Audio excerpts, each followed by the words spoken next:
Tens of thousands on my right, thousands by my side. War between good and evil, watching our fists collide.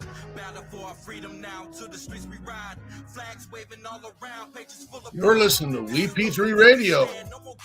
Currently, Topher, Patriot.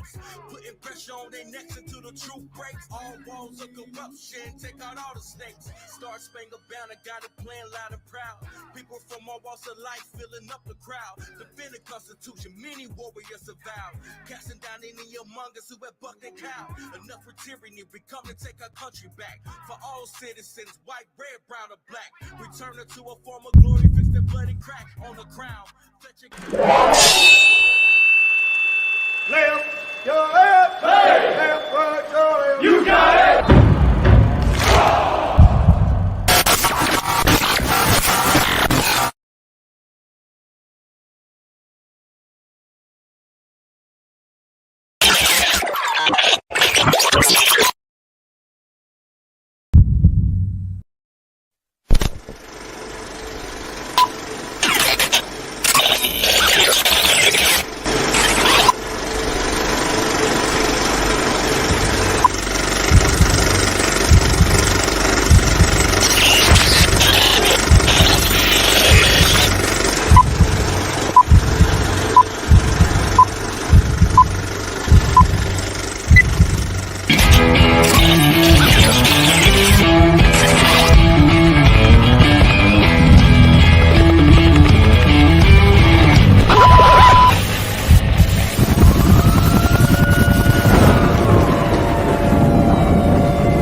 Fuck off. Tom Cruise, roll out.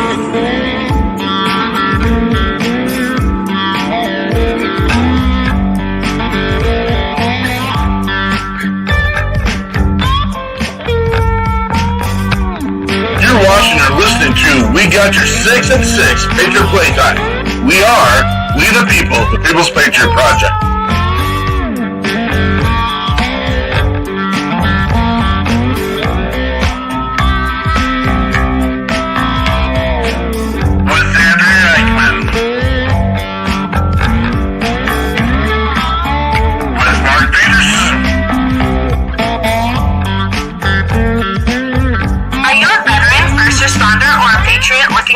To put your skill set, your thoughts, and ideas, or want to help continue the mission, you have come to the right place.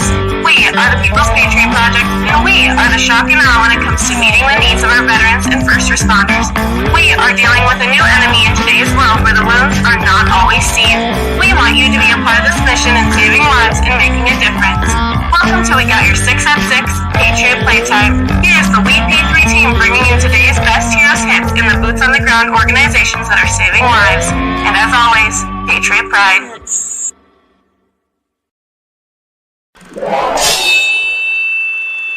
Left your left.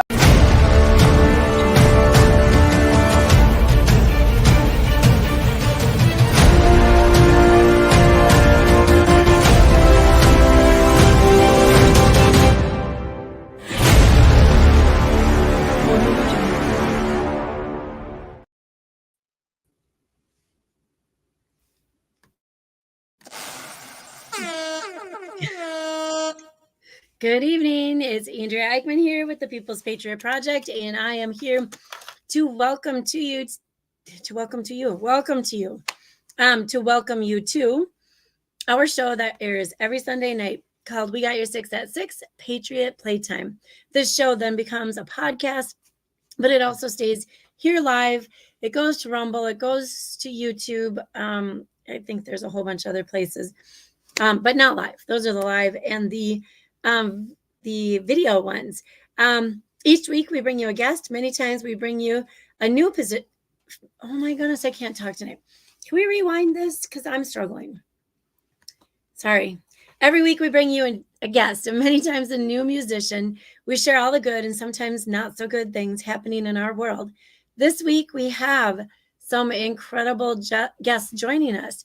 Right now, well, really in a little bit here, we are going to be meeting Chaplain Michael Ireland, who we got the pleasure of meeting at the Fort Snelling Reads Across America Day.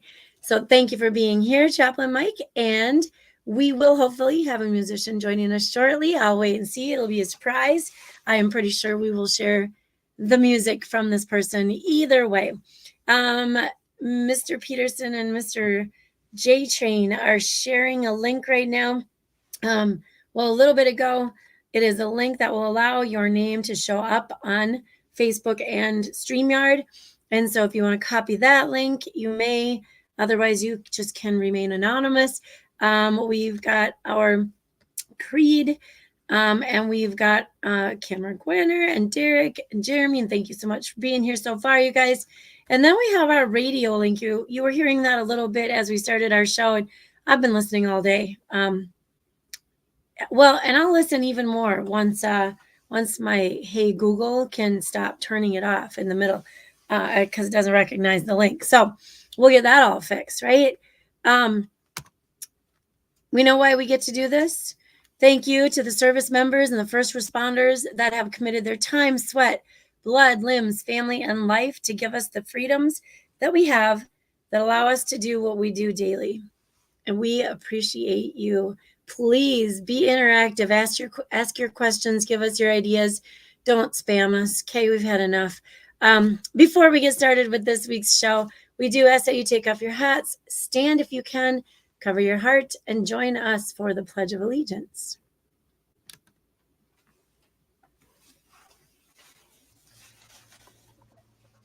I pledge allegiance to the flag of the United States of America and to the republic for which it stands, one nation, under God, indivisible, with liberty and justice for all.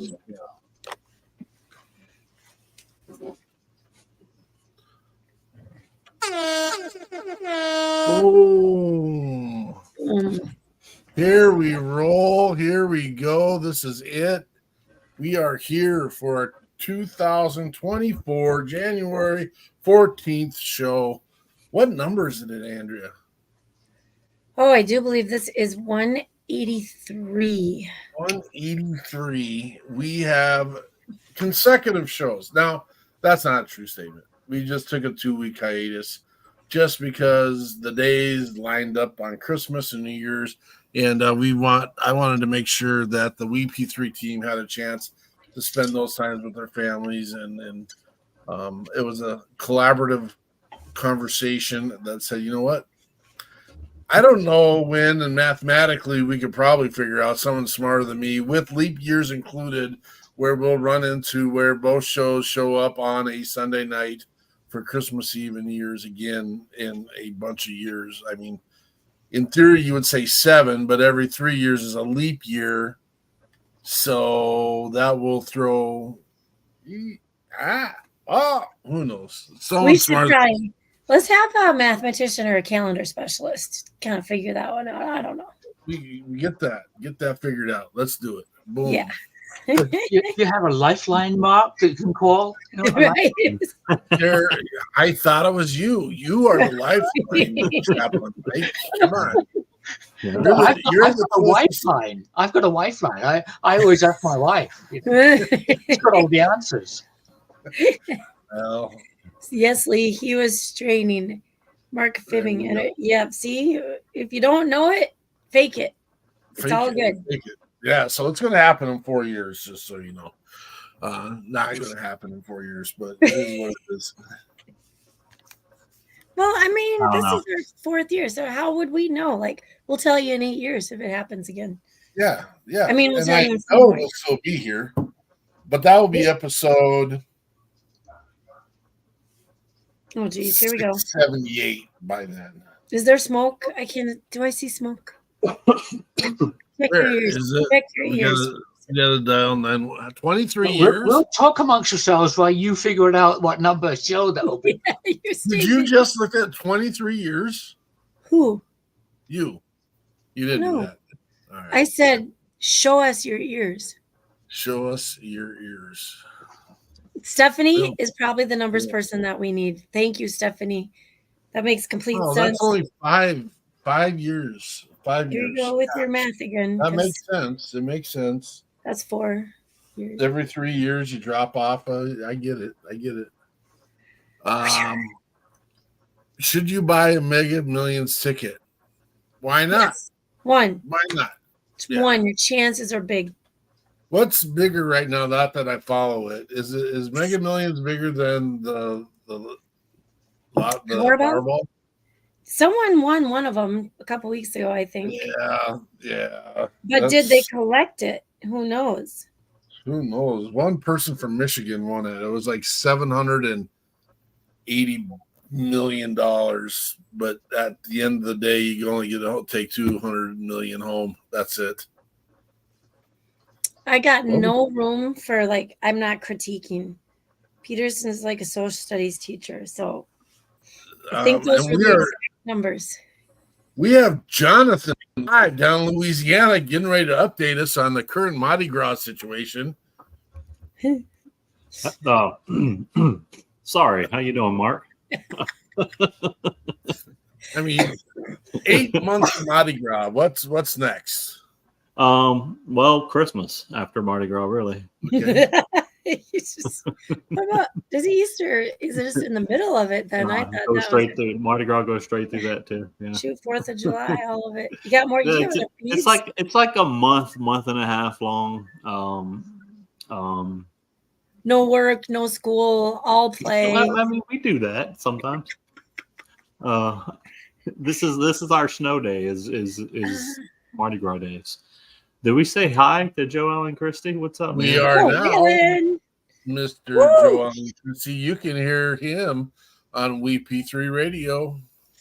Send us some more, baby. Send us some more. And we have our good. Sorry. I celebrated tacos today. I just have to say that. Oh, shoot. I was going to be sure and share with Jeremy. Missy Daniels is there, and it is. What is the start of football season? Tell me that, Lee. The end of Mardi Gras. The end of Mardi Gras.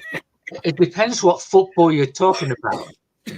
Oh no! Who brought the Brit? Football is the real game. We don't wear pads or helmets or anything. Right, the real football. And we don't have people who necessarily have cardiac arrest on the field, although there was a Dutchman, I think, a couple of years ago, collapsed and got up and continued playing. Oh, gosh. Well, not in our American football. We got to take breaks for that. Well, I watch those guys get hit and like a hangnail and they fall on the ground. I don't know if I'm buying this. Oh, yeah, and you got to roll over in just the right way and make sure the ref sees it.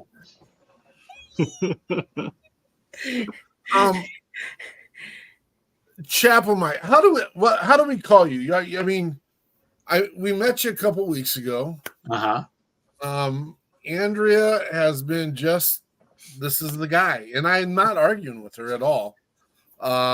You are the epicenter of everything needed to know, and we're going to learn those things from you tonight.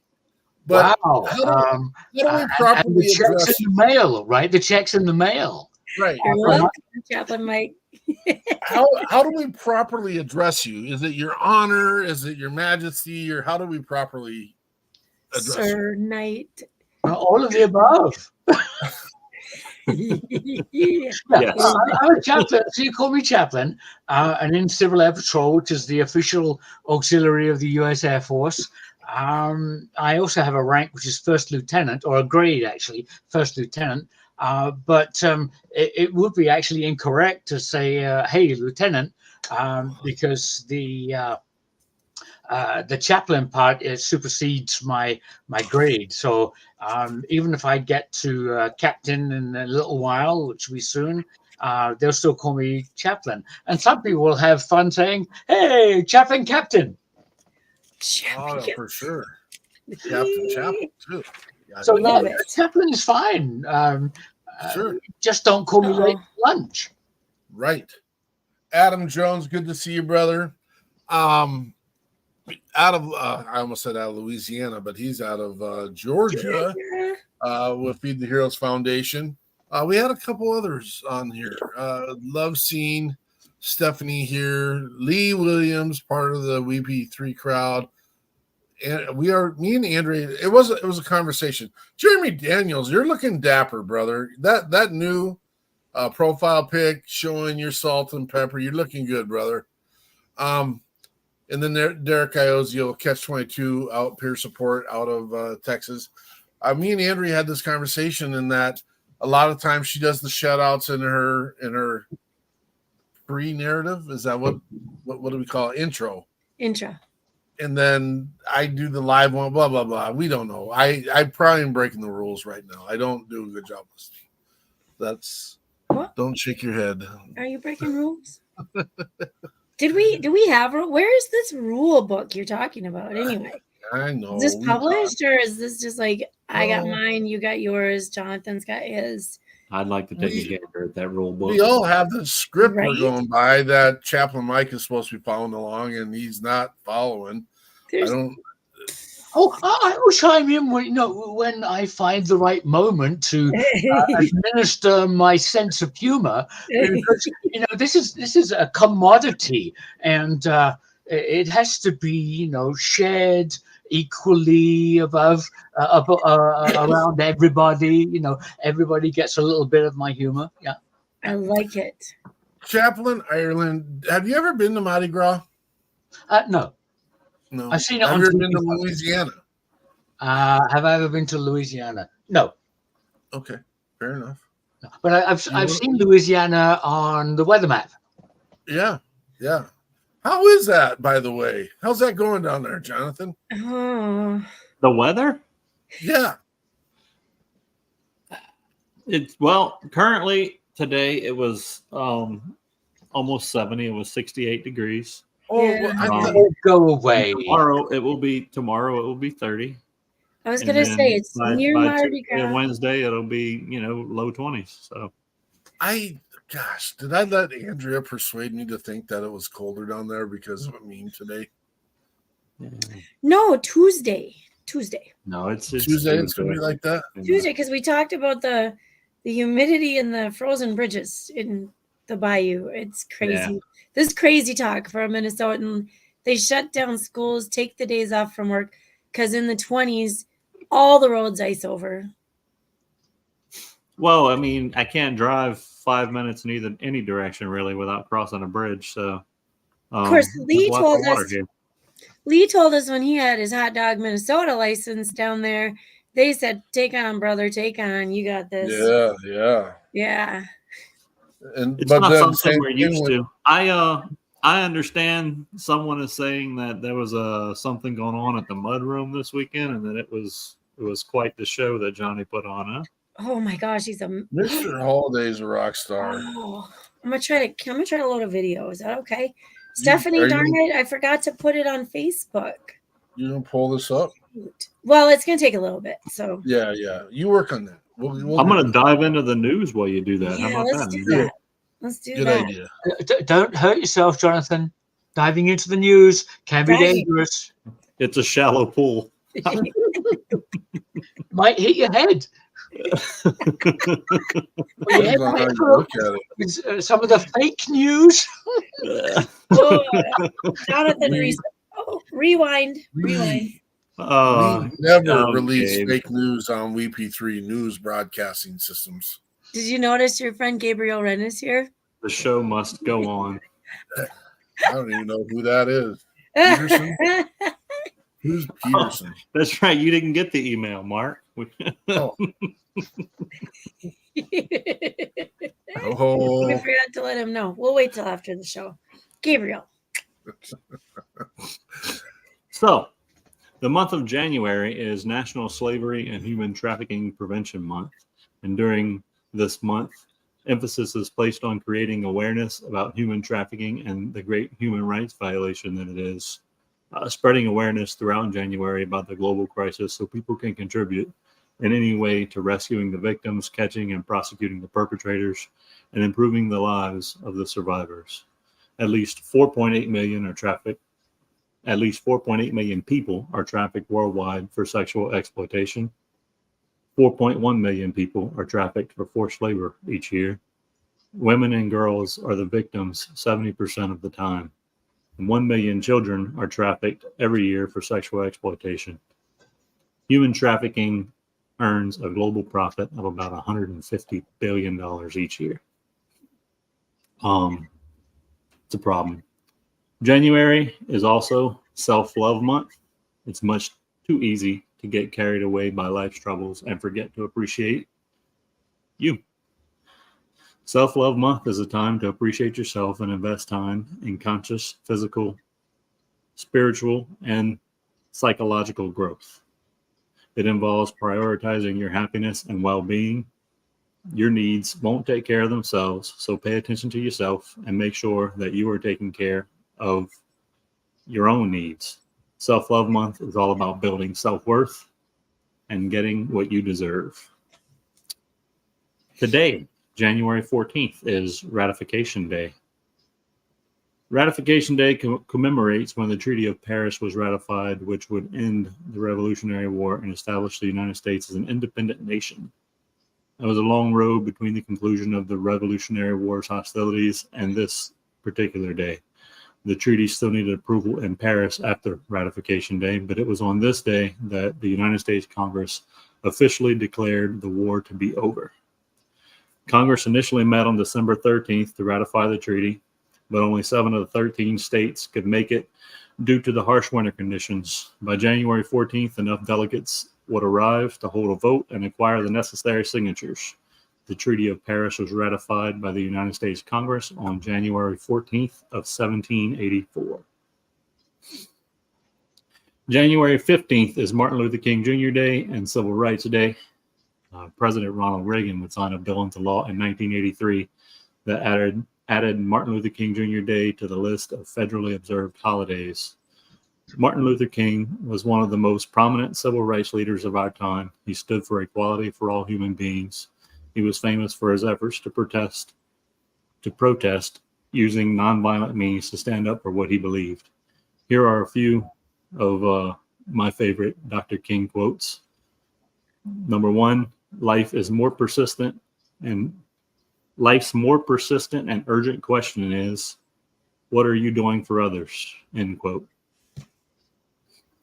Number 2, change does not roll in on the wheels of inevitability, but comes through continuous struggle. End quote. And number 3, a lot of people don't love themselves, and they go through life with deep and haunting emotional conflicts. So the length of life means that you must love yourself. And you know what loving yourself also means? It means that you've got to accept yourself. End quote. And I've heard some of these, but that last one I kind of saw for the first time today, and it stood out to me for personal reasons. But Dr. Martin Luther King was a brilliant man who entered college at the age of 15 and would graduate at the age of 19 and move on to more degrees and acquiring more lost for words. He would continue to go through college and achieve more educational status throughout the years, but he was a brilliant man who stood for what he believed in. And that is the news for January 14th. It's I'm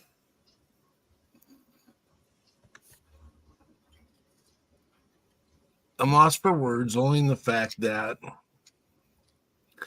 there are people that we honor, and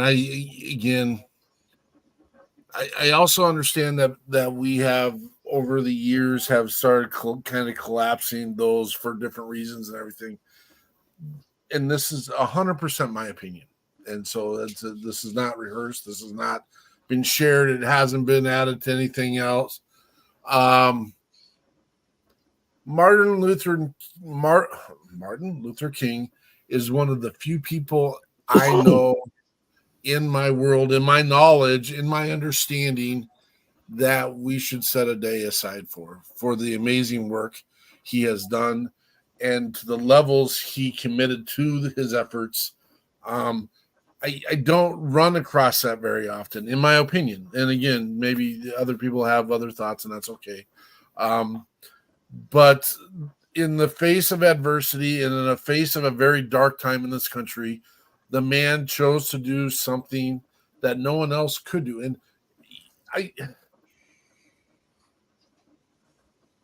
he decided and chose to do it with nonviolence all the time. And while people were being violent towards him, and I've always been amazed. We don't see that anymore.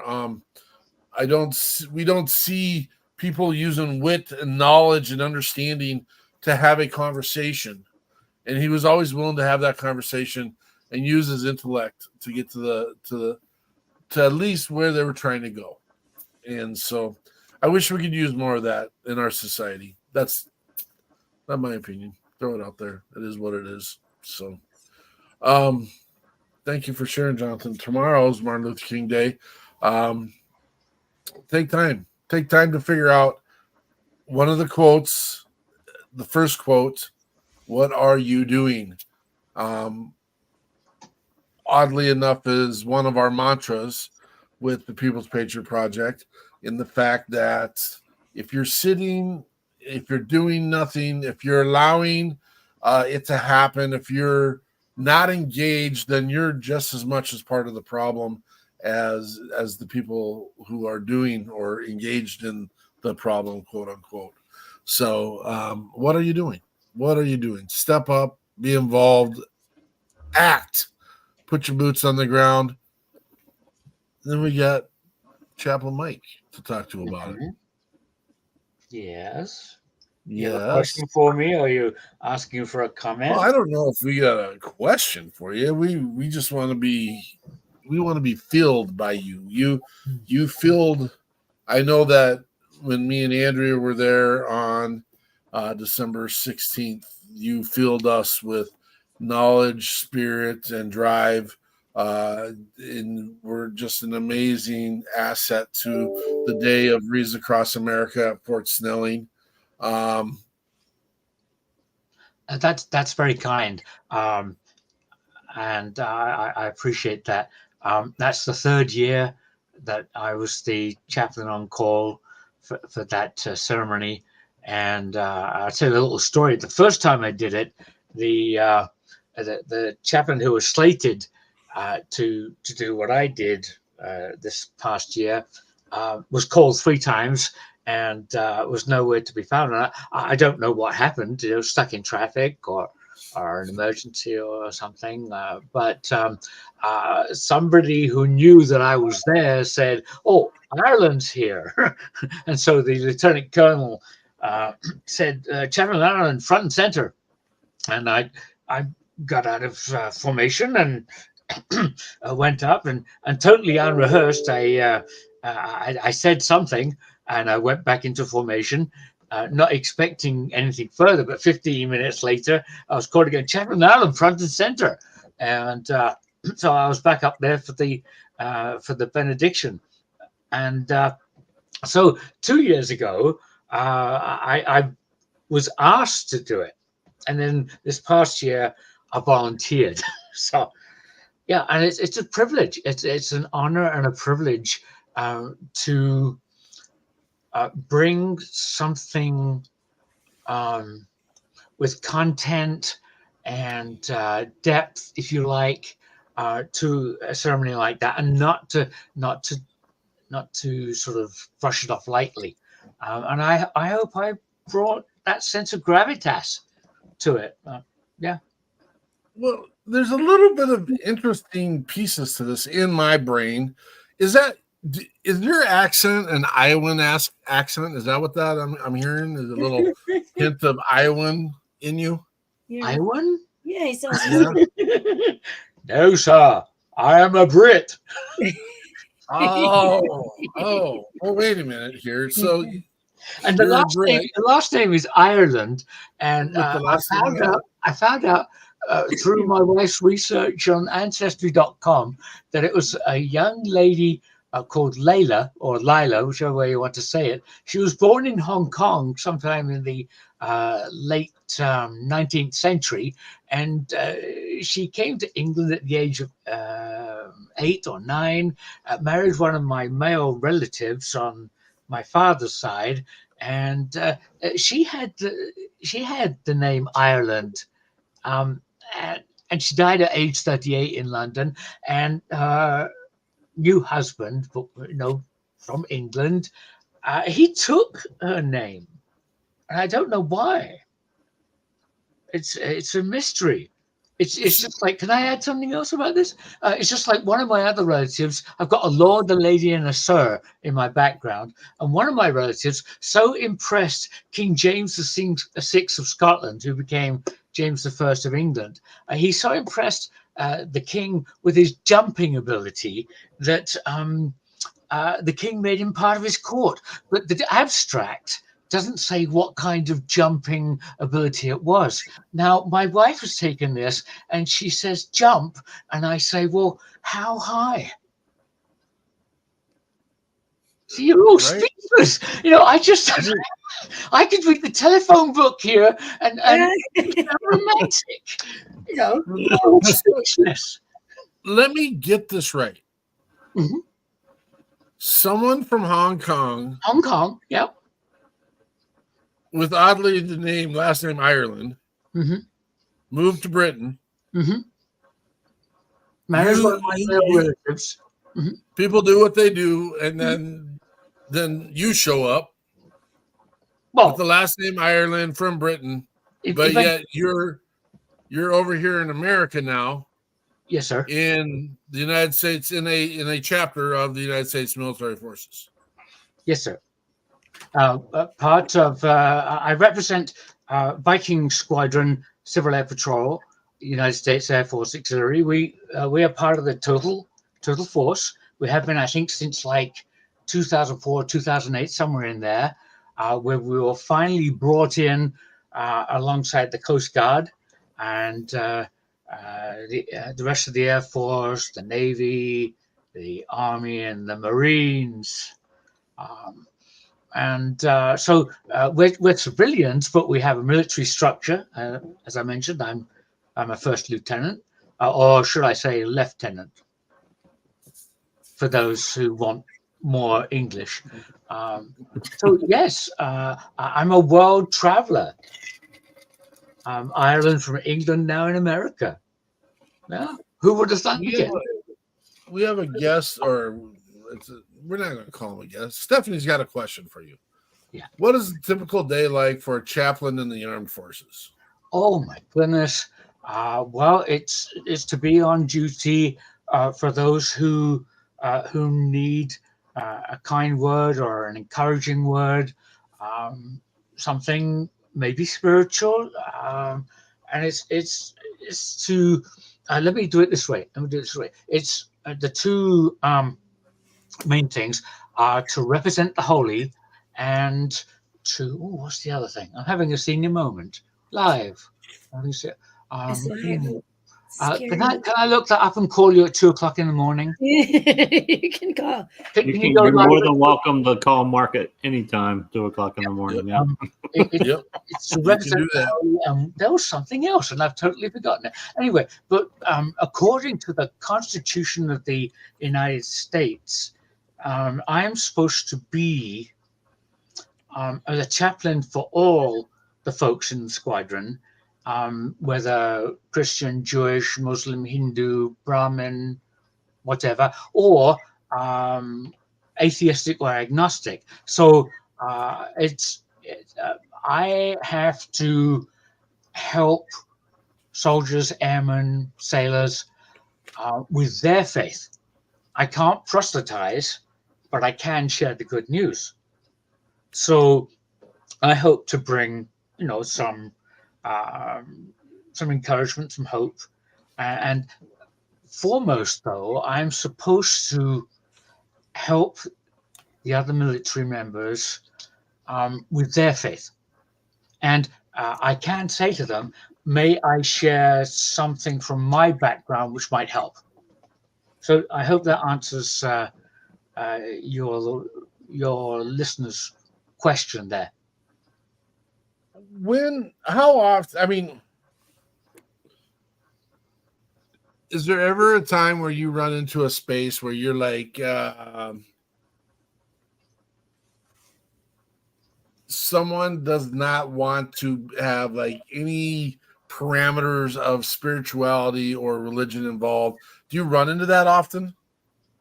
Oh, I think all the time, because like I mentioned, there's myriads of folk out there who come from different perspectives. America's the great melting pot, and so you've got all kinds. I ran into somebody the other day who said they've got 3,000 gods in their religion, and I'm thinking, oh my goodness, I get a little confused about which one I was supposed to honor or pray to today. So yeah, there are folks who look at me askance and don't want to have anything to do with me because of what or who I represent. Mm-hmm. But it's part and parcel of being in the military. But I want to mention though that there are people in Congress, and we are mandated by Congress in the Civil Air Patrol. There are people in Congress who don't want chaplains to be in the military. They're saying nowadays, and I hate to be controversial, but they're saying, well, we don't need chaplains in the military anymore, which is absolute Tommy rot. Are you allowed to speak like that? Who, me? Who, me? Yeah. I speak like what? Speak like what, sir? What? Just a second. I'll fix the problem. There we go. Don't have to worry about it. We beeped it out. It's good. I want to do a quick shout out to Jason Steiner of Hero Stock. Good to see you here, brother. Thanks for being here. Did I say something wrong, sir? No. I think you said a naughty word or something. I mean, it's not the language I use, that's for sure. Oh, but I'm a Brit. I'm not really an American. I'm an interloper. I'm an interloper.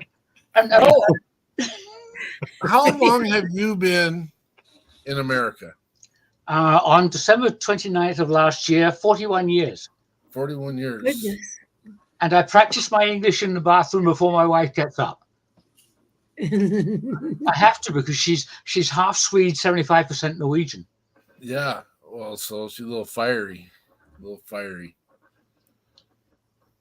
Do you want? There's just these weird questions. So everything about me and my life is about food. So is there food that you miss from Britain? Bangers and mash. Bangers and mash. That's my go-to. That's the only thing I. And a good English breakfast, a good fry up. Yeah. A good fry up. Eggs, bacon. Let's see, baked beans. I was going to say, Brits like to have baked beans for breakfast, don't they? Mm-hmm. Yeah. Not going with that one though. Not going to. No. That's not you.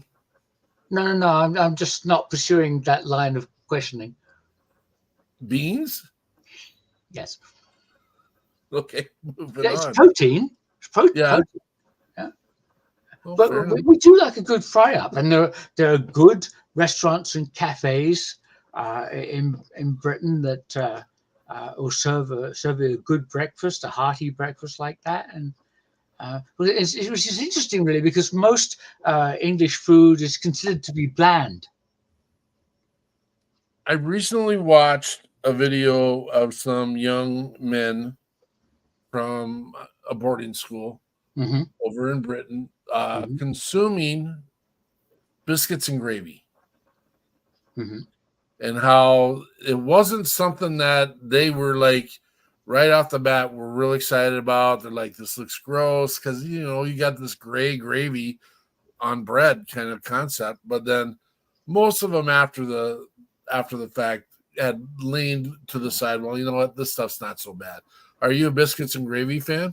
Sure. And in the British boarding school that I attended, we sat in long tables, and the senior boys sat at the one end where the food came in. The junior boys sat on the far end, and you were lucky enough to get food if it reached you.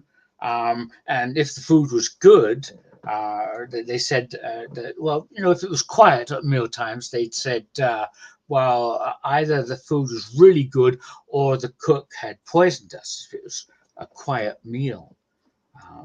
Yeah. So I remember actually moving down the table more towards the porridge as I went up the line, in boarding school as I got older and got to senior classes. Yeah. Porridge with jelly in it, jam. Help me out. Help me understand porridge. What is porridge? Porridge, oatmeal. It's oatmeal. Oatmeal. Yeah, and we like it with a dash of salt. Is that hot or cold? Oh, if it's cold, it's terrible. It's got to be hot. Warms the cockles of your heart. 9 days old ever 9 days old? Oh my goodness. Is that just fake? No, porridge has to be hot to be good. I mean, the weather's so terrible. I don't disagree. The weather. Sorry? I said I don't disagree. Oh, okay. Yeah, the weather's so bad in England that we need it to stick to your insides. And so the thicker the porridge, the better. That is salt. No, like cinnamon and sugar? No. Okay. Can't afford it. Okay. Mm-hmm. What's your favorite cuisine here in America? What's my favorite cuisine in America? Good question. Okay, I do like a good shepherd's pie or cottage pie. I do like bread pudding, and I do like rice pudding. And I told an American friend this just the other day, and they said, "You are spoiled." So I are spoiled, I guess. And I have it as an unwritten clause in my marriage contract that my wife has to make shepherd's pie or bread pudding as part of keeping me as a happy husband. Those are the duties she has to perform, huh? Shepherd's pie. Is that shepherd's pie with lamb in it, or is it beef? Okay, so I got to get this right. Cottage pie is one, and shepherd's pie is the other. So I think the shepherd's pie has the beef, and I think the cottage pie may have the lamb. But if you have, Stephanie is saying shepherd's pie made with lamb? ? That's questioning. Yeah. I'm not gonna. I've been in Ireland, and in Ireland, shepherd's pie was with beef. Yes. Yeah, so I think it might be the cottage pie that's the lamb. Might be.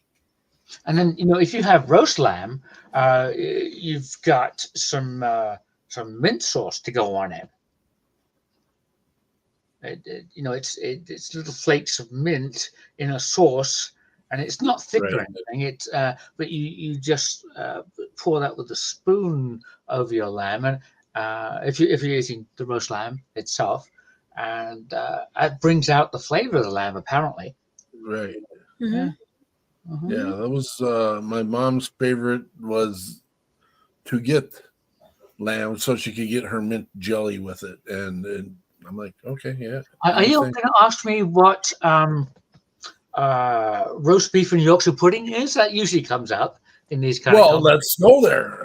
That was the next question online. Okay, yeah, I can go down to that square there, and I can pull that out. Yeah. So Yorkshire pudding, really, the nearest we can get to it here in the US is a popover. Oh. Popover. Okay. So, Andrea, popovers? Yeah? Yeah. Well, I mean, I'm not real experienced, but it's yummy. Yeah. Yeah, I didn't. Okay. So we do have some good English food. You know, it's just that lamb was quite expensive, and good beef was.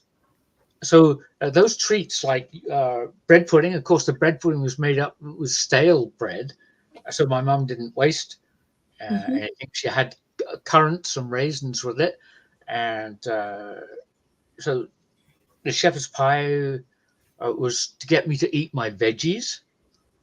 Because she mixed the veggies in with the potato and covered the potato with cheese. I'm salivating now. It's a sneaky way to Now get you that. ready to go?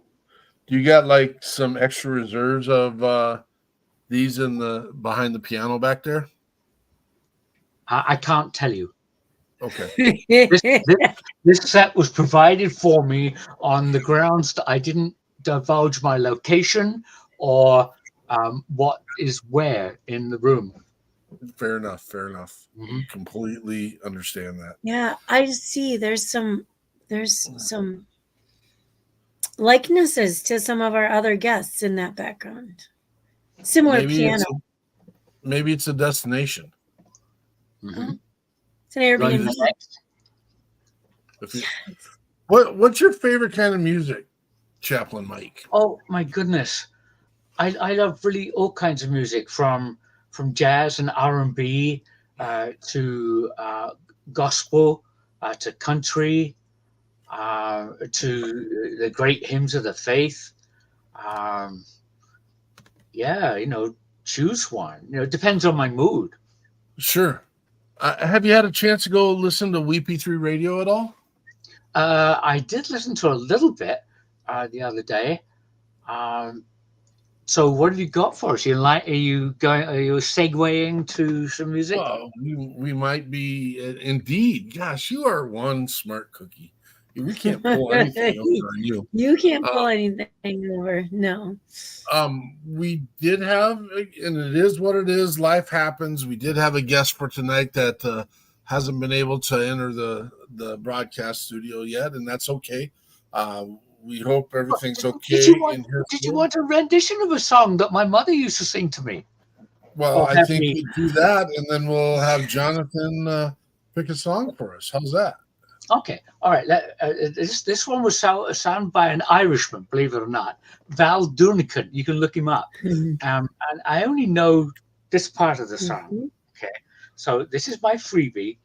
Walk tall, walk straight, and look the world right in the eye. That's what my mother told me when I was about knee-high. She said, son, be a proud man and hold your head up high. Walk tall, walk straight, and look the world right in the eye. Now, all royalties should go to the Chaplain Mike Preservation Fund. We will 100%. We will launch that. You hear that immediately. Yep. No, I'm going to grab the link for that right now.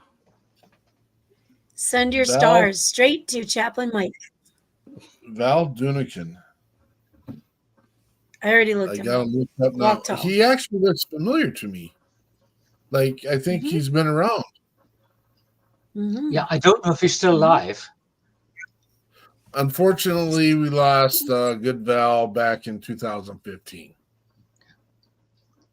But, yeah. All right. He probably was a folk Irish singer, and you probably grabbed onto something which delighted us in your rendition. Love it. A chaplain who sings. Go figure, right? Mr. Crochet, what do we got? What are we gonna roll with, brother? Let's see. Let's go with Let's go with some Jen Ford and Gold Dust Woman. Ooh, good one. Here we go. Let her roll, Jen Ford.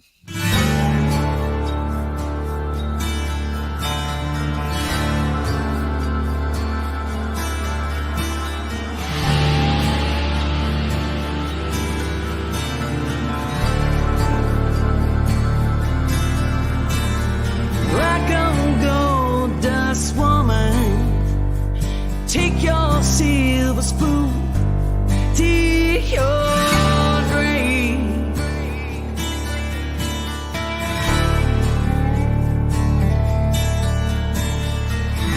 Heartless shining, pick your pipe and I'll pray.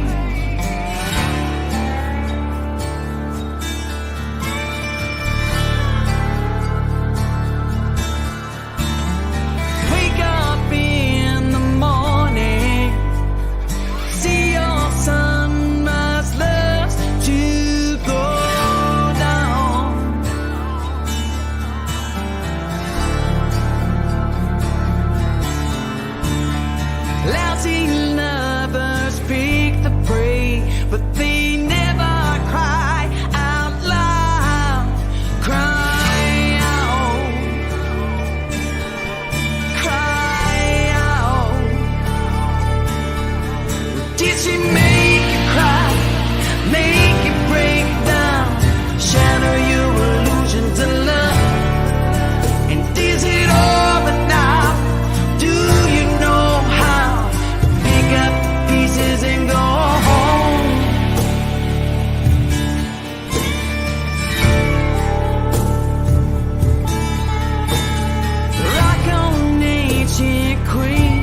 That is Jen Ford, and I'm losing my brain. Gold Dust Woman. Gold Dust Woman. Yeah. So I did remember the other thing I'm supposed to do as a chaplain. What's that? It's have a ministry of presence. So Yeah, I think what that. Sorry. Absolutely. Tell us more. I think what that means is I'm supposed to show up. You are supposed to. You got to be there, right? Yeah, it's a novel concept, isn't it? It's a novel concept. Showing up. I mean, my goodness, whoever would have thought of that one? But I got to put that in my notes because I left a space. That is something that I think is a regular concept. If you are in a position of support, a position of the support's the only, it sums it up. I mean, and you can argue, I'm going to argue for you that the relationship with people's higher powers, with people's gods, with people is a place that needs to be supported, just like your health needs to be supported, just like your social emotional needs to be supported. You have you need to have your British food provided for you by your wife. That's a support for you. Music. All of us eat. All of us consume sustenance. Music is a piece that plays into that. The social, emotional, the ideology inside. What you like to listen to is where you'll gravitate towards. But you have to show up. You have to be there. You have to engage. I do like to say that success is 90% showing up. The other 10%, you bring some other skills to it, maybe some soft skills, and the other part of it is what is it? It's 10% inspiration and 90% perspiration. You gotta have boots on the ground. Bottom line, absolutely. What projects are there? Projects you're working on now? What things are you working on right now? Oh, okay. Glad you asked that. And now, viewers, I didn't prompt him to ask that question, so I didn't pop that question in. So I've been working on some auxiliary chaplain courses. Last year, for example, there were 4 1-week sessions, and I got to go down to Maxwell Air Force Base, Montgomery, Alabama. And in Montgomery, where Rosa Parks refused to give up her seat on the bus, thinking of Martin Luther King. And so Montgomery, Alabama. And I get to go down there again beginning of February because some of my chaplain friends from Minnesota are going down. They're actually finishing up their 4th week in February. They have to do that in person. So last year I flew down and my luggage didn't make it. So I was 3 days without my uniform. So I don't appear in any of the official photographs. And I'm with 40 or 50 Air Force chaplains in their basic chaplain course. And I sort of hide behind a Roman column or something to, just hide. Because I Delta didn't deliver my. Sorry. Oops, no. Oops here. No. What happened was, the plane was too heavy, and somebody's luggage had to stay in Atlanta. Is that what it was? Yes. Anyway, so but the thing is, I get to go back with these other 3 chaplains from Minnesota, and the Air Force Chaplain College has been working with the Civil Air Patrol Chaplain Corps College, and I've got to do a 2-day, 16 hours of contact for a program that mitigates soldier and airman and sailor marine suicide. So the whole idea of the auxiliary course is that we chaplains in the Civil Air Patrol can backfill the Air Force chaplains if they're called away to a near peer war, which there's talk of among the military. And I can do military funerals. I can basically sub for the Air Force chaplains, and all the Air Force chaplains have been getting this training now to help have a zero tolerance for soldier and airman, sailor, Marine, Coast Guard suicide. That there are just too many suicides. Any suicide is one too many. So I've been raising funds to go down there, and I had to raise, what was it? I think 100 a day for 5 or 6 days. And I think I almost have all of that now. A friend came to me from the squadron the other day at the squadron meeting and said, I want to help you get down there. He came to my home and handed over enough for several days. And so, it's a real honor and a privilege to serve in this way. So the last time I flew down, it was $500 and my luggage didn't arrive. This time I'm going by van. We're driving down there.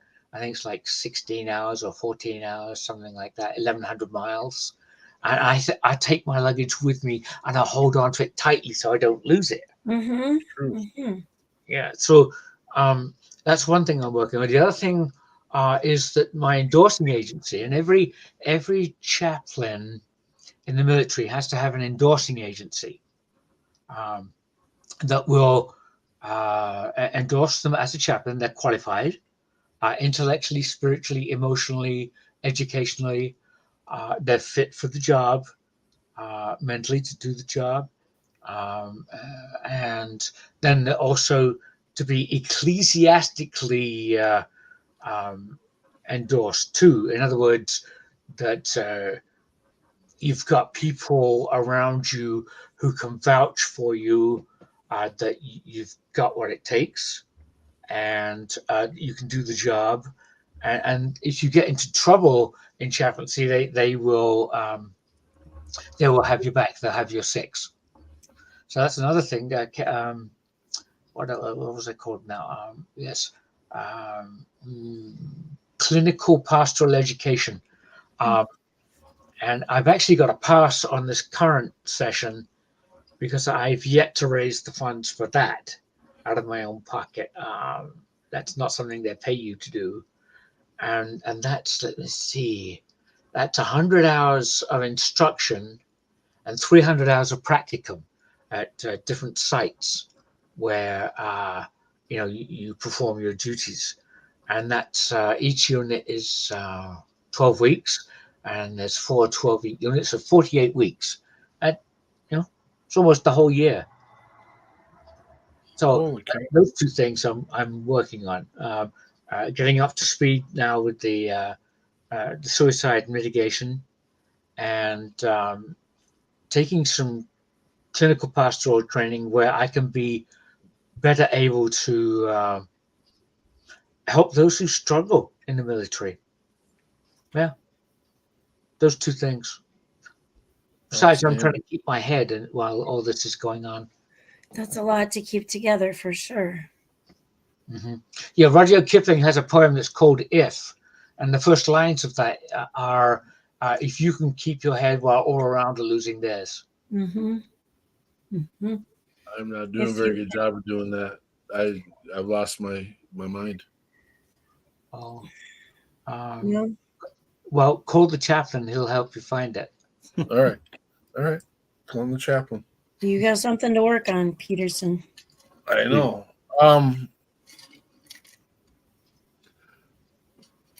How can we support you in what you're doing, brother? Oh my goodness! Well, obviously, as a believer, the first thing is prayer support. When my name happens to come to mind, when you see my jolly face when you replay this, and you think of my wacky humor, there's press support. The other thing is, it's hard for me. I'm sort of retired, but I'm not. I don't actually believe in retirement, so I'm old enough to draw Social Security.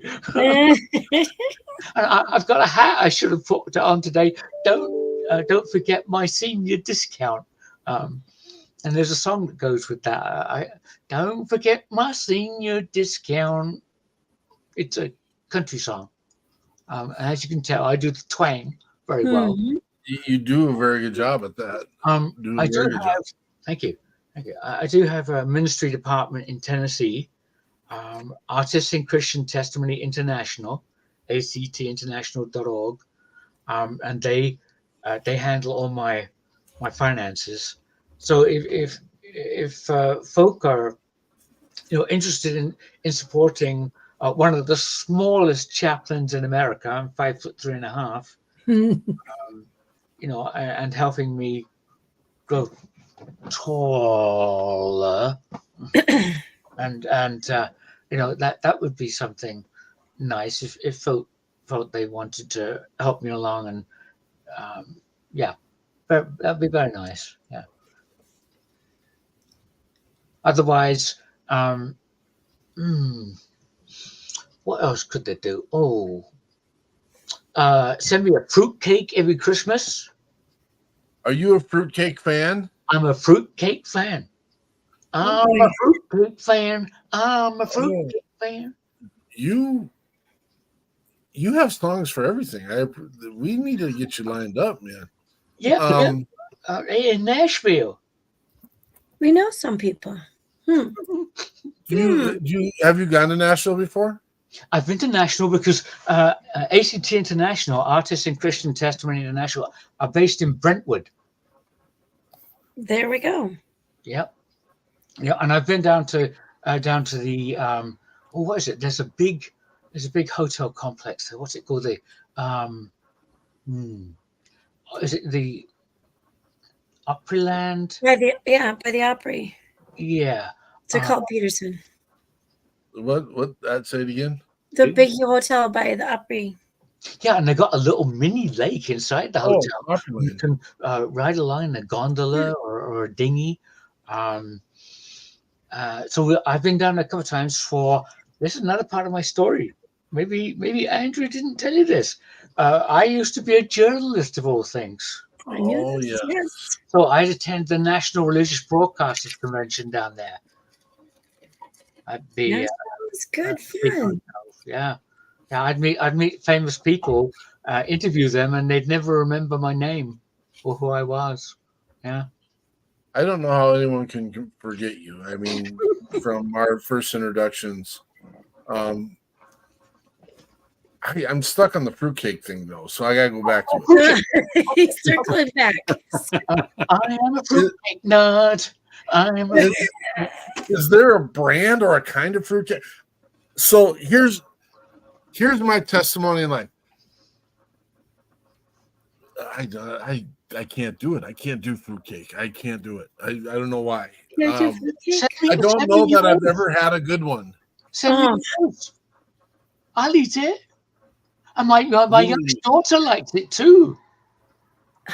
Is there kind? I mean, he's gonna send you one. That's where this is going. Does okay. the bakery have them? Okay. I think Wallet, WOULLET, Wallet. Yep. Yeah. I don't know if they make fruitcakes, but I don't want to advertise necessarily, but my wife takes me to a place that ends in Mart. Wally goes there. I've been there once. Yeah. Wally goes to the Mart. And she buys me two at Christmas, one before Christmas and one for after Christmas. Oh my goodness! And I have to hide it from my youngest daughter. Does your wife like fruitcake? No. Okay. She's keeping him happy. What a great lady! I'm going to say that. I mean, did you see her on camera when we started? She's disappeared now because she didn't want to be on camera. Sure. I thought I saw something in the background thought you had a cat in your piano room, but it was movement. I couldn't see what it was. That is so funny. I would tell my wife she said that. Honey, Andrea thinks you're my kitten. Sneaky like a cat. What do you drink when you eat fruitcake? Do you drink something with it? Oh, well, I drink, I drink, gallons and gallons of this. I don't want to name names necessarily to advertise, but it's light crystal, only backwards. Okay. Fair enough. Oh, gotcha. Yeah, and there's different flavors, and because I'm diabetic and I have to keep my fluids up. I just think maybe we need to sit down and have a fruitcake consumption moment, and maybe you can teach me what good fruitcake is. Come on over. I think we're in the same region generally. Yeah, we are. Yeah. We're gonna have to work a fruitcake convention. A convention of 2 or 3. Yes, we can do that. Well, there can be more, but Peterson's going to eat it, and Father Mike is going to eat it. Our chaplain Mike is going to eat it, and we are going to convention about it. We're going to convene about it. There we go. Sorry. Yeah. See, the language arts teacher just got. Then do we got to have a caucus too? Yes. Yeah. And a quorum. A quorum? Have a quorum. That's one of my favorite words. Quorum. It's very hard to say, actually. Quorum. There's a rumor that they're sending me a king cake. I don't know when or where or how that's going to happen, but a who cake? Maybe we put the king cake next to the fruit cake, and we have a cake off. A cake off. And what's a king cake? So this is a cultural thing. I'll let Jonathan do it. He hasn't said much lately.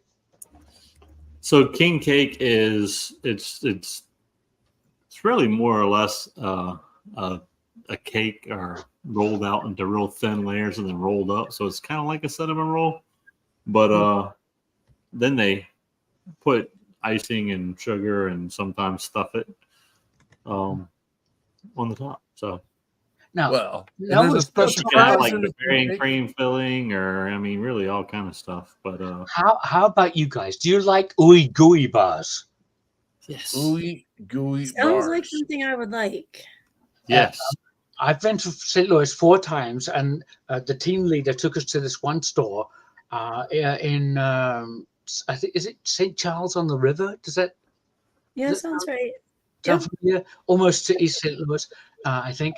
And it's excellent ooey gooey bars. Oh my goodness, my numbers went out of the roof. My diabetic numbers went out of the roof. But I was in sort of cake heaven for a while there. Ooey gooey bars. I'm looking at them right now. They are really good. Yeah, and this is something you've had, Jonathan. Yeah, they sell them here in like little squares, prepackaged. You can just pick them up to go. I think they're cheating you if it's just a little square like that. You need the whole thing. At least 8 by 8 or something. Ooey gooey sheet cake. Yes. You've always got the chaplain saying hallelujah. Here's a king cake. There we go. Oh my goodness. But there's a special prize in here, Chaplain Mike. Oh, show the picture. Because you get to find baby Jesus in the cake. It's not. It's just a baby, Peterson. Just a baby. Oh, it's not baby Jesus. There we go. Jonathan, it's just a baby. No, it's just these little babies that they put in the king cake, and whoever gets the slice with the baby in it has to buy the next king cake. What's the baby made of? Plastic. It's a little plastic. Yeah. They don't put it inside the cake anymore because Well, that reminds me of another thing we have in England is, Christmas pudding. Christmas pudding. And it's got a threepenny bit in it, a 3-penny threepenny bit. Now the threepenny bit has gone the way of the dodo. That was February 15th, 1972. That we don't have the threepenny bit anymore. It was like had like. She did. Let's see. Look up a threepenny bit or a threepenny bit. Threepenny bit. It's got edges on it, like not quite an octagon. Oh, sure. 3 pence. Yeah, and it's like bronze in color, brown. Oh, okay. It's got portcullis on it. But now that's good luck, apparently. You put one of these things in the cake? In the cake. And if you get it and don't break a tooth, hallelujah. I was just going to say you could break a tooth. Holy cow. Well, there is probably an issue and a concern when you throw money into a cake and you're supposed to eat it. I'm just saying. But you know what? Whatever we got to do. So now our cake eating extravaganza is now got ooey gooey, king cake, fruit cake, which apparently Cindy says there's some good stuff out there. Of course, Chaplain Mike says there's some good stuff out there. And what kind of cake is this in? Christmas pudding. Christmas pudding. So you could kind of strain it then, if it's a pudding. Strain it. I don't think the pudding is not liquid. Right. Oh. It's thick. Mm-hmm. It's cake-like. Oh. Yum. English dental roulette.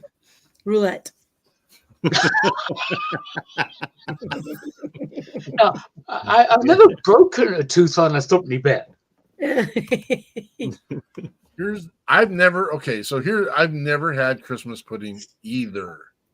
Oh, and you want it with the rum sauce on it. Yes, rum sauce. And then strike a match and light it. Whoosh. Oh, you have had it, Peterson. You've had that. They call it something different, I'm sure. We do bread pudding with rum sauce. I think they shot of There whiskey. we go. Yes, there's different versions of it there with the holly on. Yes, the holly and the ivy. Jeremy has seen it. The actual Christmas cake. I guess there's no really straining of that. Oh, look, this one's a flambe one. Do a little flambe. Flambeau, sir. Okay, I'm sorry. You're just Peterson chopping it. Right? Oh my gosh, they really want you to order that. There's a couple things that they want you to look at. Oh my goodness. That's very cute. I'm scared to eat it after they. So is that a lot like a fruitcake? Yes, kind of, sorta. Kind of, sorta. That makes sense. See, English food is not totally boring. No. But you don't want to eat blood pudding or anything like that. That's awful. But that's a sausage, right? Yes. But my mother also made me, not blood pudding, but she made me eat tripe. You guys have messed up the word pudding. I'm going to tell you that right now. What?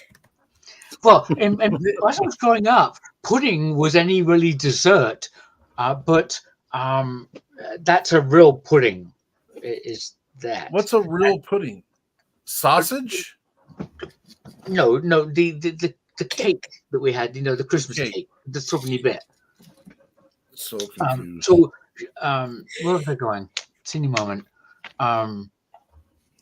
Peterson's brain's spinning. Can't keep up. It is. It's too much for me. See, I'm not a fan. That's another part to this. We do have some interesting foods.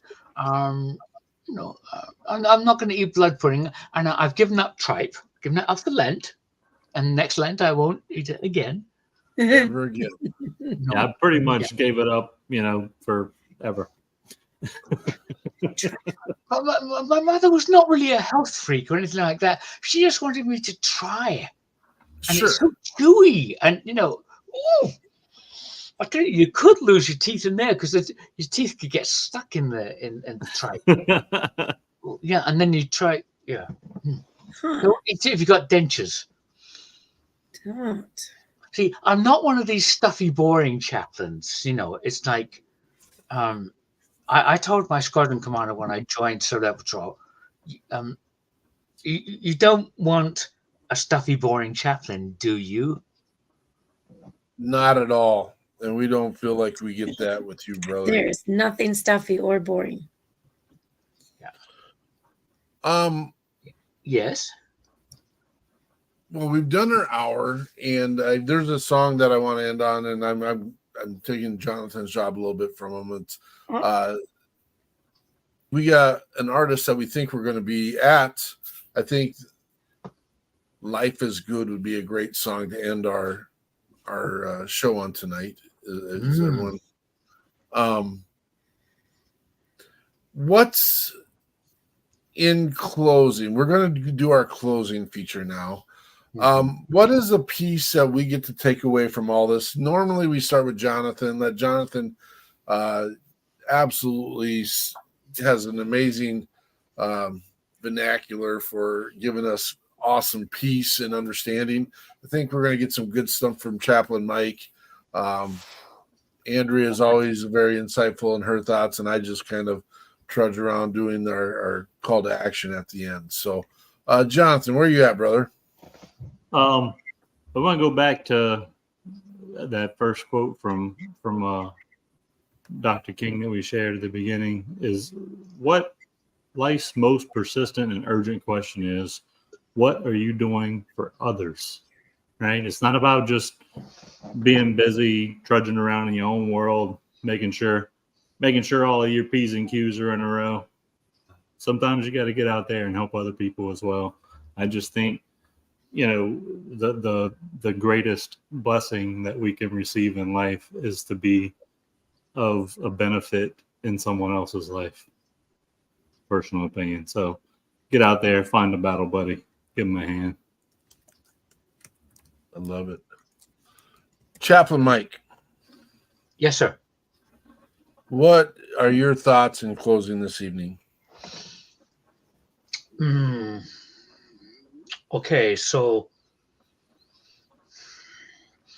the world can be a dark place, both out there and in here. And one of my friends who was in the Navy, but he's gotten out since I connected with him just yesterday or today, and he asked me the same question. And I want to be able to say that when the chips are down, I know this is a mixed metaphor, when the chips are down, all is well. And there's even I think a Christmas hymn that goes something like, all is well, all is well. And I can't remember the rest of it, but I just know that bit. And that, permit me this, that our God, and particularly my God, is in control. I can say that because I've seen that. So all is well. Yeah. I love it. It's my mom is actually watching tonight, and I don't mean to interrupt, but there's a song that she has little inscriptions of all over her house and her keychain and pretty much everywhere else, but it's called "It Is Well With My Soul." Mm-hmm. What you said just brought that to mind. So yeah, when all is said and done, it's all going to shake down and it's all going to be okay. My mother used to say, it'll come out in the wash. Yep. Miss Eichmann. That one was actually great. It will all come out in the wash. It does. I guess there's a lot of different ways to even say that. But it is the truth. So I was going kind of with Mr. Martin Luther King Jr. And he has so many. I don't even know. I had a favorite quote last year, but I think so. I'm not. This is, I try to teach every year, especially in the world we live in, how to get your point across without promoting the violence, right? So it brought me back into education. But this is not a mind your own business, but this is do what you need to do. I can never be what I ought to be until you are what you ought to be. You can never be what you ought to be until I am what I ought to be. This makes the world go round, right? It sounds a little circular, but we're not falling off the edges of the earth right now. So I think it's a good, for me, my interpretation is you need to do what you need to do, and you need to do the best at what you can do in that role, and let the others then take that piece and go be what they can be as well. Thank you, Chaplain Mike, for coming on today. It's been a pleasure and a blessing to have you this close, not outside with our teeth chattering, and thank goodness for that, right? We're cold up here. We do have a lovely guest next week. Christine Walker is her name, and she is coming. She runs Devil Doc Publishing, which publishes At Ease magazine, military magazine. And we met her a couple years ago, and she was busy. And so I reached back out, and she is excited to come on and is bringing a journalist friend, Andrew Walker, not of any relation, which is very cool. Small world, right? And they'll be here with us next week to share what they are doing. And in the meantime, what do we have? This is the second full week in January, right?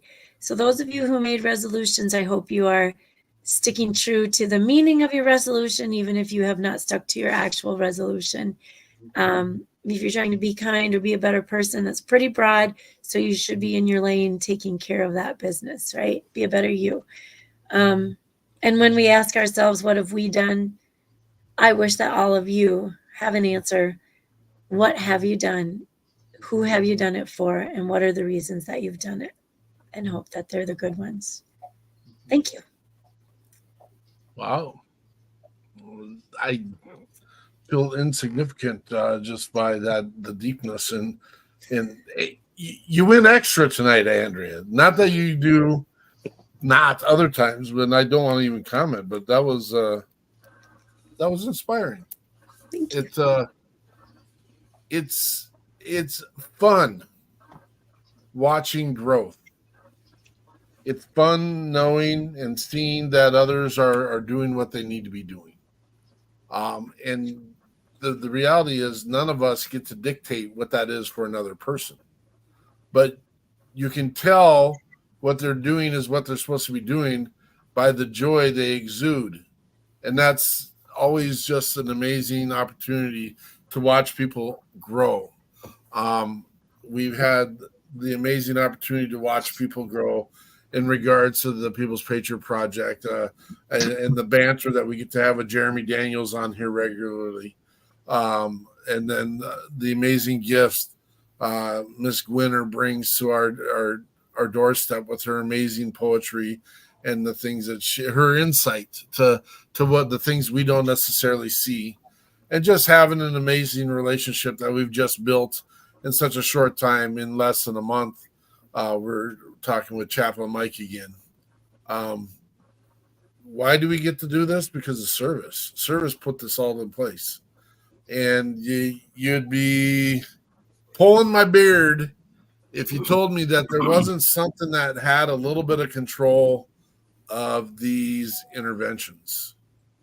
I don't believe in happenstance. I don't believe in sheer woulda, coulda, shoulda. Coincidence, right? Coincidence, yeah. I don't believe in that. I believe that there is a manifested plan, and I believe all of us are part of that plan, whether we acknowledge it, know it, or even have been in route with that plan. But seeing the things that we've seen with the People's Patriot Project since we started it and to where we're at right now tells me we're doing what we're supposed to be doing. And we get to do it because of all of you. We get to do it because of the people that are listening. We get to do it because of the amazing guests that come on our show. We get to do it because the amazing people that show up on a Saturday night to support another veteran musician. And we meet a new veteran musician that we didn't even know that was in the network. Just get to meet people, see people, and be part of people. And innately, we all need to be involved in a relationship. That's how we grow. That's how we prosper, is when we're breaking bread with other people. Our call to action, we ask you to do it by a 6-pack. All of us have a device in our presence, and just to reach out to 6 people in your network. Yes, our mission is veteran and first responder first. I mean, it's not first. It's just what we. But I want you to reach into your network, scroll through it, go through it, and just put a comment. You know what? Stop. Put your finger on there. Say, I was thinking about you today. It's a guarantee. It's a built relationship. It's a piece that will create a remembrance, a tolerance, an experience. It might create a conversation. That's our call to action. This is where we reach out to our brothers and sisters and say, I was just thinking about you. I'm sorry, not sorry. I do ask you to take one of those of the 6 and make it your challenge. Make it the one that might be a little bit tougher to do. Have the conversation that maybe you don't want to have because it was a difficult conversation at another time. We all lost someone in our life where maybe if we had intervened a little bit more, we would have created a better aspect to their life. And maybe they wouldn't have met their demise. I've got some specifics in my life. I'm not sorry. It is what it is. We move forward. You can't save and protect everybody, but you can save and protect you. Reach out to your brothers and sisters. That's our closing. And I think we got another amazing song. Normally we do 3. Tonight we got to 2. And this is a good friend that right now the plan is, because of his job, and I don't think he's going to have a hard time with us explaining this.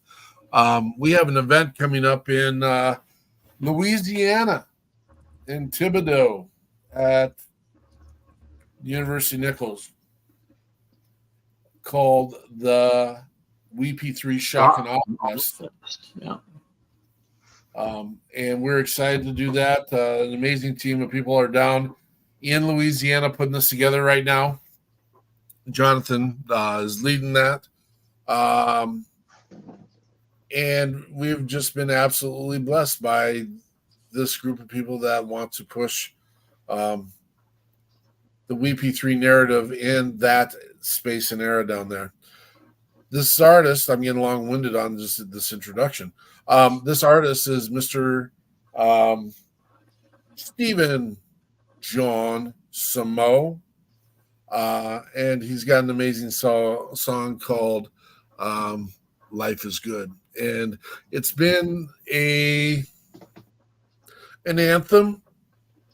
Stephen John was on our show in the first year, and it's been one of our anthems about where we need to go and what we need to do. And the amazing thing is, the guy you see in this video is real life that person. He is the Life is Good guy. He is probably one of the most polite, next to Chaplain Mike here, of course, polite, spirit-driven individuals we've ran into in this quest. And so, Jonathan, are you ready to roll it, or do I need to? Gotcha. I need to do it. All right. This is Stephen John. Life is good.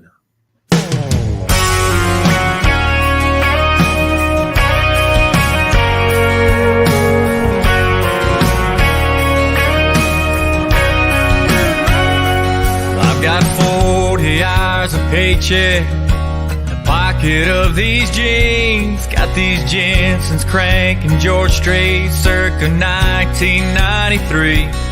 Got the windows down and my arm laid up on the back of this bench seat. I'm headed toward the drive of a sweet little Cajun queen. Life is good, got that sun shining down on me. Life is good, there's nowhere else I'd rather be. Got my troubles in the rear view, Corona in the igloo, nothing's gonna get to me. Life is good, yeah, life is good.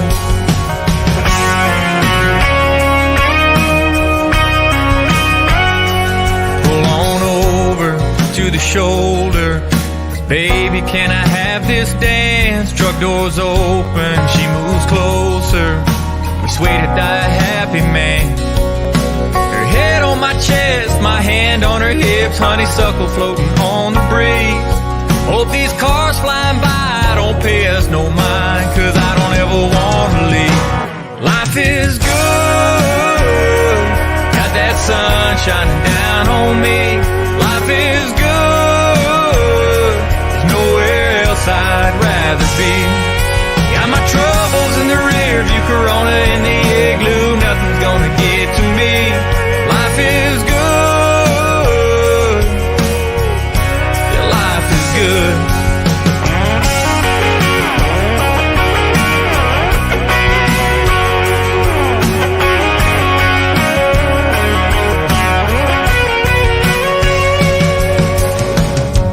I ain't worried about nothing. Well, I ain't worried about a thing. I ain't worried about nothing. I ain't worried about a thing. Life is good, got this sun shining down on me. Life is good, there's nowhere else I'd rather be. Got my troubles in the rear view, Corona in the igloo, nothing's gonna get to me. Life is